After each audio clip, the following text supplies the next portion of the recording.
Hello, my name is Jason Twigg, and I will be presenting on mitigating row hammering based on memory locality. Row hammering is an undesirable side effect in DRAM, where memory cells leak their charges to adjacent cells next to them. This can be exploited by hackers if they read a cell multiple times before it can refresh, causing the rows next to it, or victim rows, to flip their bits. The two main previous methods to solving this issue was counter-based algorithm and a probability-based algorithm. The counter-based algorithm adds counters for the registers, and it keeps track of how many times it's been accessed within a refresh cycle. And if it's been over a certain threshold, it automatically refreshes that register. The probability-based algorithm has a really small chance where every time a node gets accessed, there's a small chance where it'll get refreshed as well. And this helps mitigate against them getting read multiple times before it can refresh. In order to take up less area and be more energy efficient, the following method was proposed.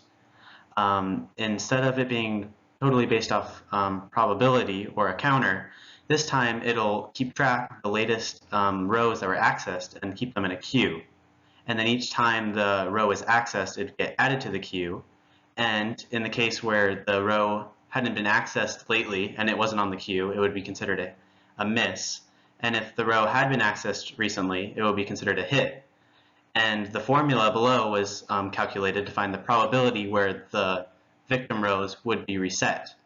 So most of the values were initially set, and the D is the distance. So if it was a hit, it's the closest the closest row to it in the queue that was recently hit, and if it was a miss, then it's the length of the queue.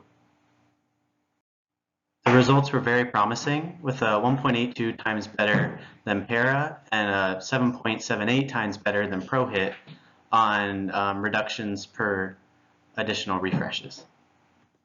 One of my main takeaways from this paper is that there's always room to improve the security of devices, and has really increased my interest in security. And for future ideas, I hope that maybe I can do research in a similar field.